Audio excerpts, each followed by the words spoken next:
नमस्कार विद्यार्थी मित्रांनो, आज आपण वर्ग 8ची 6वी कविता असा रंगारी श्रावण ही घेणार आहोत. Page number 24. ऐश्वर्या पाटेकर एक प्रसिद्ध लेखक आहे. जन्म झाला 1977 मध्ये. कवीसुद्धा आहेत, ते लेखकही आहेत आणि कवी पण आहे. भूईशास्त्र हा कविता संग्रह जू हे आत्मकथन त्यांचे प्रसिद्ध आहे. भूईशास्त्र या कविता संग्रहालयाला दिल्लीच्या भारतीय साहित्य अकादमीचा पहिलाच राष्ट्रीय साहित्य अकादमी युवा पुरस्कार असे अनेक पुरस्कारही त्यांना प्राप्त झालेले आहे. या कविता संग्रहातील कवितांचा उडिया, हिंदी, बंगाली, उर्दू आणि इंग्रजी या भाषेत अनुवाद झालेला आहे. 1912 साली भारत सरकारच्या सांस्कृतिक मंत्रालयातर्फे चीन भेटीसाठी मराठी साहित्यिकांचा प्रतिनिधी म्हणून त्यांची निवड झाली होती. कविता रती, अनुष्टुभ, साधना, किशोर यासारख्या विविध नियतकालिकातून त्यांच्या कविता, कथा प्रसिद्ध झालेल्या आहेत. तर ही जी कविता आहे, या कवितेमध्ये श्रावणात केवळ निसर्ग फुलून गेलेला नसतो, तर माणसाचे जीवनही सण, उत्सव आणि विविध क्रीडांनी गजबजून गेलेलं असतं. आपल्याला माहिती आहे की श्रावण महिना आला की निसर्गामध्येच फक्त सौंदर्य बहरलेलं नसतं, तर आपलं जे जीवन आहे माणसाचं, विविध सण येतात, त्याच्यानंतर उत्सव असतात, गणपती उत्सवसारखे, त्यानंतर विविध क्रीडा म्हणजे झुले घेतात, झाडाला झुले बांधले जातात, झुले खेळतात. तर असे विविध प्रकारचे सण उत्सव असल्यामुळे माणसाचं जीवन हे आनंद असते. श्रावण महिन्यामध्ये विविध प्रकारचे उपक्रम राबवले जातात. श्रावण रंगात सारेच रंगून जातात. प्रस्तुत कवितेत श्रावण महिन्याच्या निसर्गातील विलोभनीय बदलांचे सुंदर वर्णन कवींनी केलेलं आहे. या ठिकाणी प्रस्तुत कविता किशोर ऑगस्ट 2017 या मासिकातून घेतलेली आहे. असा रंगारी श्रावण रंग उधळीत येतो, सृष्टीचा गा चित्रकार हिरवा देखावा रेखितो. कवीने श्रावण महिन्याला रंगारी म्हटलेला आहे. रंगारी जो काय देतो, रंग देतो. विविध प्रकारचे सुंदर सुंदर आकर्षक अशा रंग देण्याची कला रंगारीमध्ये असते, म्हणजे रंग देणाऱ्या व्यक्तीमध्ये.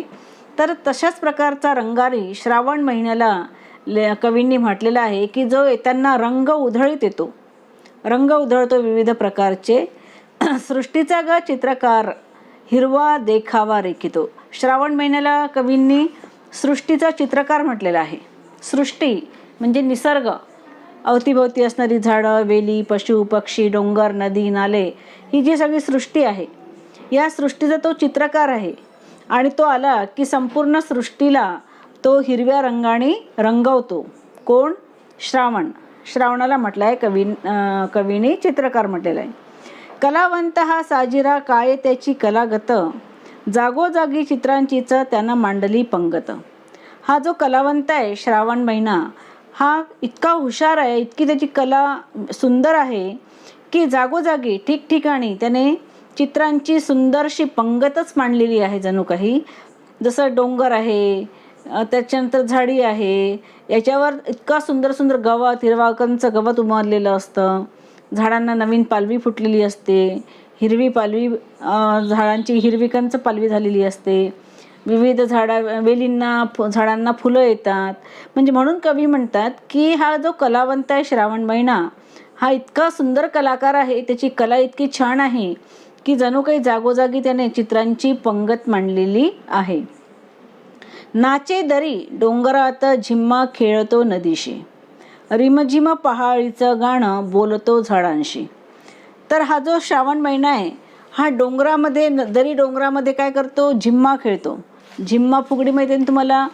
गावातल्या दोन मुली एकमेकींच्या हातात हात धरून गोल फिरतात, त्याला काय म्हणतात? झिम्मा किंवा फुगडी असे म्हणतात. तर अशाच प्रकारचा झिम्मा किंवा फुगडी हा कुणासोबत खेळतो? नदी आणि डोंगरदऱ्यांसोबत खेळतो. रिमझिम पहाडीचं गाणं बोलतो झाडांशी. म्हणजे श्रावण महिन्यात तुम्हाला माहीत आहे की काय लागते? क्षणातच पाऊस येतो आणि क्षणातच ऊन पडतं. तर रिमझिम करत जो पाऊस पडतो, पहाडीचं गाणं म्हणजे पावसाचं गाणं. कुणाशी बोलतो? तो झाडांशी. म्हणजे झाडावर भरभर पाऊस येतो, लगेच बंद होतो. तर अशा प्रकारची ही हा खेळ श्रावण महिना हा निसर्गाशी खेळत असतो. वेण्या गुंफितो वेलींच्या वेली लाजल्या लाजल्या, पाना फुलांचे पातळ थेंबा थेंबांनी सजल्या. तर वेण्या गुंफितो वेलींच्या म्हणजे काय की श्रावण महिन्यामध्ये वेली छान वाढू लागतात, त्यांची चांगली वाढ होत असते, एकमेकीमध्ये त्या गुंफल्या जातात. आणि म्हणून कवी म्हणतात की श्रावण महिना काय करतो, वेलींच्या वेण्या गुंफून देतो आणि म्हणून त्या फार लाजतात. आणि पानाफुलांचे पातळ जे त्यांनी घातलेले असते अंगावर वेलींनी, त्या थेंबा थेंबांनी पावसाच्या थेंबा थेंबांनी ते सजलेलं असतं. त्याच्यावर पावसाच्या थेंबांची डिझाईन काढलेली असते. कशावर? पानाफुलांच्या वेलींनी घातलेल्या पानाफुलांच्या पातळावर. बघा किती सुंदर कल्पना कवीने या ठिकाणी केलेली आहे. झुले पोरींना झुलाया टांगतो झाडाला, देतो झुलता झुलता लय पोरींच्या गाण्याला. तुम्हाला माहिती आहे की श्रावण महिन्यामध्ये श्रावण सोमवार आहे किंवा मंगळागौर असते. तर अशा वेळी संपूर्ण सृष्टी सुंदर हिरवीगार झालेली असते, पानाफुलांनी सजलेली असते. तर झाडांना झुले बांधल्या जातात आणि त्या झुल्यांवर मुली झोके घेतात. आता या मुलींना झोके घेण्यासाठी जो सुंदर निसर्ग असतो आजूबाजूला प्रोत्साहित करणारा, तो कुणामुळे असतो तर श्रावणामुळे. म्हणून म्हटलेलं आहे की झुले पोरींना झुलाया असे टांगतो झाडाला, देतो झुलता झुलता लय पोरींच्या गाण्याला. मुली गाणी म्हणतात झुलता झुलता, झोके घेता घेता. तर श्रावण महिना त्यांच्या गाण्याला काय देतो? लय देतो, सूर देतो. पोरांमध्ये खेळायला होतो श्रावण खेळगा. खेळगा म्हणजे खेळगडी. मुलांमध्ये जाऊन मुलांसोबत तो खेळगडी म्हणून खेळू लागतो श्रावण महिना. आणि दहीहंडीच्या संगती चिंब गोपाळ अवघा. दहीहंडी जेव्हा असते, कृष्ण जन्माष्टमी झाली की दुसऱ्या दिवशी दहीहंडी असते. तर श्रावणातच हे सगळे सण येतात. आणि जे गोपाळ असतात, दहीहंडी फोडणारे, एकावर एक चढून ते जे दहीहंडी फोडतात त्यांना गोपाळ म्हणतात. तर अशा प्रकारे त्यांच्यासोबत श्रावण महिन्यामध्ये हे सगळी गंमत घडत असते आणि म्हणून त्याला मुलांचा खेळगडी असे म्हटलेले आहे. पावसाचं घर कसं लख्ख उन्हात बांधतो, खोडी काढून खट्याळ झाडा आडतो लपतो. म्हणजे पाऊस येतो, क्षणातच पाऊस येतो बरोबर श्रावण महिन्यामध्ये आणि क्षणातच लख्ख ऊन पडते. म्हणून कवींनी कल्पना केली आहे की पाऊस येतो आणि लगेचच ऊन पडते, त्यामुळे पावसाचे जे कण असतात ते कण वातावरणात तसेच असतात आणि त्याचवेळी ऊन पडतं. आणि म्हणून कवी म्हणतात की पावसाचं घर तो उन्हात बांधतो. कोण? श्रावण महिना. पावसाची खोड काढतो, त्याला यायला सांगतो आणि पटकन ऊन आणतो आणि स्वतः तो झाडाच्या मागे लपतो आणि त्यांची मजा बघतो. इंद्रधनुष्याचा बांध असा नभाला घालतो, रंगी बेरंगी फुलांची नक्षी रानात गोंधतो. आता जेव्हा पाऊस येतो क्षणामध्येच आणि क्षणातच ऊन जेव्हा पडते, तेव्हा पावसाचे कण हे वातावरणातच असतात आणि जेव्हा त्यावर सूर्यप्रकाश पडतो तर सूर्यप्रकाशामध्ये 7 रंग असल्यामुळे त्या पावसाची कणं जी आहेत वातावरणामध्ये असणारी, ती काय होतात? चमकू लागतात, रंगीत दिसतात आणि एक इंद्रधनुष्य त्या आकाशामध्ये तयार होतो. तर हा इंद्रधनुष्याचा जो बांध म्हटलेला आहे या ठिकाणी, जसं नदीला किंवा शेताला बांध असतात, तसा आकाशामध्ये जो बांधतो तो कोण बांधतो? श्रावण महिना बांधतो. कारण क्षणातच पाऊस येतो आणि क्षणातच ऊन पडतो.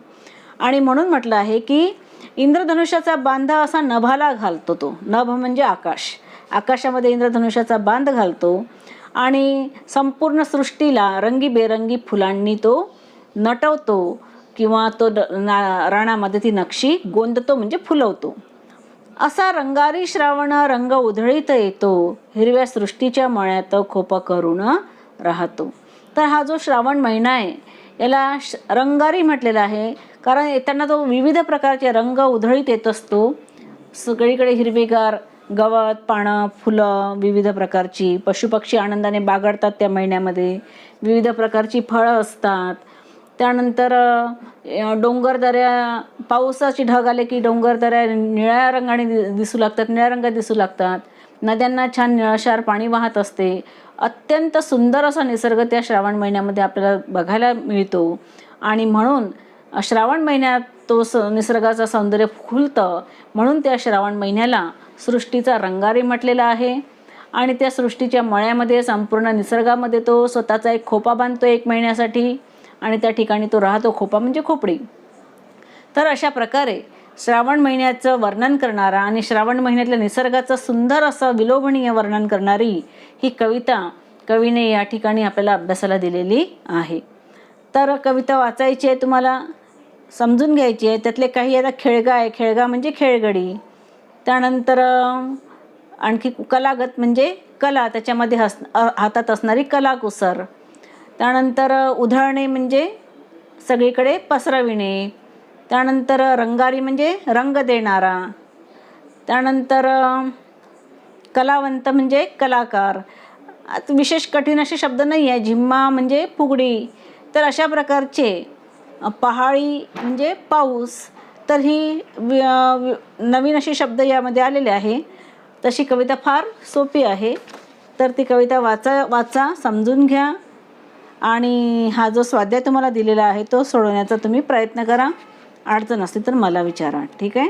धन्यवाद.